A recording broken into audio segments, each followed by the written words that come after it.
नमस्कार मित्रांनो, या व्हिडिओमध्ये आपण त्रिकोणी संख्या म्हणजे काय आणि त्रिकोणी संख्येचा जर पाया दिलेला असेल तर ते कशा प्रकारे काढायचं ते बघू। तर बघा, जवळपास सर्व प्रकारच्या स्पर्धा परीक्षेमध्ये आपल्याला त्रिकोणी संख्या एक ना एक तरी प्रश्न असतो। मग ते अगदी कमी वेळेमध्ये आपण कशा प्रकारे काढू शकतो। तर बघा, आपला एक प्रश्न आहे, 17 पाया असलेली त्रिकोणी संख्या कोणती। प्रश्न आहे, 17 पाया असलेली त्रिकोणी संख्या कोणती। पर्याय ए आहे 171, पर्याय बी आहे 153, पर्याय सी आहे 136 आणि पर्याय डी 135।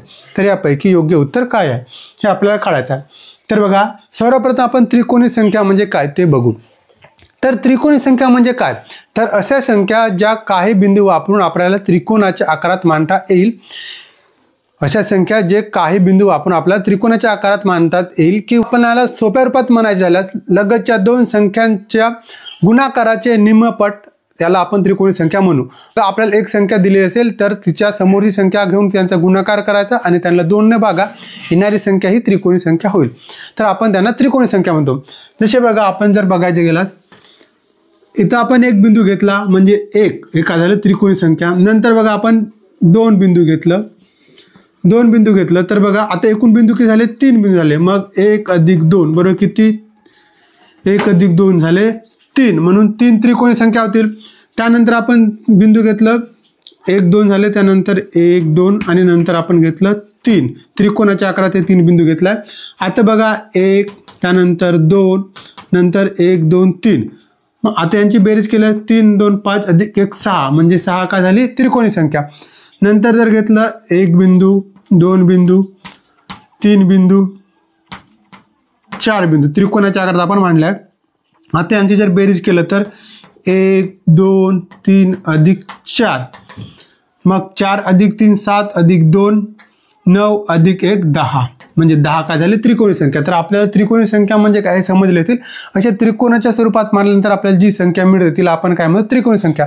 त्यानंतरची जर संख्या घ्यायची झाली तर काय येईल बघा, 1 नंतर 2 बिंदू नंतर 3 बिंदू नंतर 4 बिंदू आणि नंतर 5 बिंदू घेतला। आता यांची बेरीज केलं तर 1 अधिक 2 अधिक 3 अधिक 4 अधिक 5, यांची बेरीज केल्यास किती होईल, तर बघा यांची बेरीज किती आली होती, 10 अधिक 5 15। तर हे झाली त्रिकोणी संख्या। 15 नंतरची त्रिकोणी संख्या कोणती आहे, तर 15 नंतरची त्रिकोणी संख्या आहे ते 21। तर 1 3 6 10 15 21 या संख्यांना आपण त्रिकोणी संख्या म्हणतो। पुढे आपण यांची बेरीज केल्यास पुन्हा आपल्याला त्रिकोणी संख्या मिळतील। तर बघा, आपल्याला आता हे लहान संख्या तर आपण त्रिकोणी संख्या काढलं। त्यानंतर बघा, या प्रश्नामध्ये काय म्हटलं, आपल्याला पाया दिलेला आहे आणि त्रिकोणी संख्या काढा म्हटलंय। तर आता आपल्याला त्रिकोणी संख्या म्हणजे काय हे समजले, परंतु पाया म्हणजे काय हे समजणे महत्त्वाचे आहे। तर पाया म्हणजे काय, तर बघा, शेवटला जेवढे बिंदू आहेत त्यांना आपण काय म्हणू, पाया। शेवटला जेवढे बिंदू आहेत तेवढे आपण यांना पाया म्हणू। मग बघा, येतं 3 ही त्रिकोणी संख्या, तर 3 या त्रिकोणी संख्येचा पाया किती होईल, तर 2 होईल। त्यानंतरची त्रिकोणी संख्या आपल्याला किती मिळाली आहे, 6, मग 6 त्रिकोणी संख्या मिळाली तर शेवटचे बिंदू किती आहेत, 3, म्हणून 3 हा का होईल, या संख्येचा पाया होईल।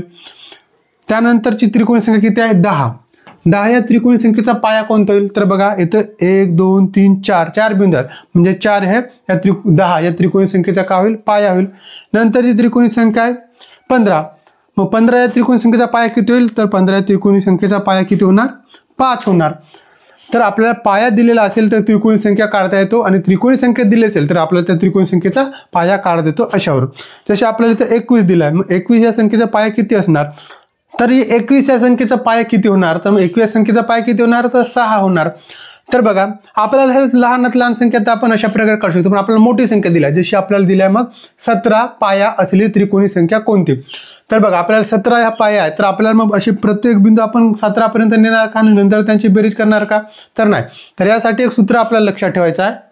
सूत्र आहे n अधिक 1/2 हा या प्रकारचा सूत्र आहे। आता सूत्र म्हणजे काय बघा, तर आपल्याला सूत्र पण लक्षात ठेवायची तेवढी आवश्यकता नाही। n म्हणजे दिलेला संख्येचा, n म्हणजे काय, तर पाया। तर या उदाहरणामध्ये पाया किती आहे, 17, मग 17च्या पुढची संख्या किती आहे, 18/2, म्हणजे बघा।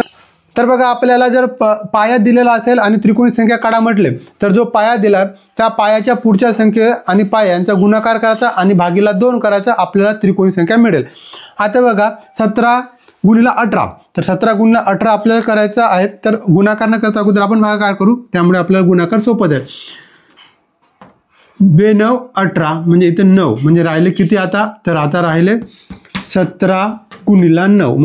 17 गुणिला 9 किती होतात, तर 17 गुणिला 9 होतात 17 9 153.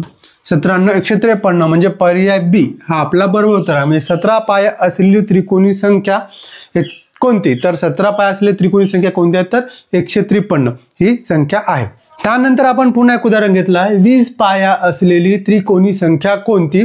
पर्याय आहे 210, पर्याय बी आहे 120, पर्याय सी आहे 220 आणि पर्याय डी आहे 225. तर यापैकी योग्य उत्तर काय आहे, तर याचं उत्तर काढायचं कसं, आपण पहिल्या उदाहरणात बघितलं आहे. जर आपल्याला पाया दिलेला आहे, तर पाया दिलेला असल्यास आपल्याला त्रिकोणी संख्या काढा म्हटलं आहे. मग पाया किती आहे इथं 20, मग 20 गुणिला किती करायचं, 20च्या पुढची संख्या कोणती आहे 21 बरोबर. मग 20 गुणिला 21 भागीला किती 2 करायचं. आपल्या सूत्रानुसार काय, पाया किती आहे आपला 20 आणि 20च्या पुढची संख्या किती, तर 20च्या पुढची संख्या 21 आणि भागीला 2 करा. आता बघा यांचा जर गुणाकार करायचा झाला बघा 22 म्हणजे 10 गुणिला 21, 10 गुणिला 21 किती होतात, तर 210 म्हणजे पर्याय ए हा आपला योग्य उत्तर आहे. तर आपल्याला पाया दिलेल्या असल्यास त्रिकोणी संख्या कशा काढायचे हे समजलं असेल. तर तुमच्या पुढे मी एक उदाहरण दिलं आहे. 15 पाया असलेली त्रिकोणी संख्या कोणती. 15 पाया असलेली त्रिकोणी संख्या कोणती. पर्याय आहे 110, पर्याय बी आहे 150, पर्याय सी आहे 120 आणि पर्याय डी आहे 115. तर अगोदर सोडवलेल्या उदाहरणाप्रमाणे या प्रश्नाचं उत्तर काय हे सोडवून कमेंट करून सांगा. हा व्हिडिओ आवडला व्हिडिओला लाईक करायला विसरू नका, तुमच्या मित्रांना पण शेअर करा आणि चॅनलला सबस्क्राईब करायला विसरू नका. धन्यवाद.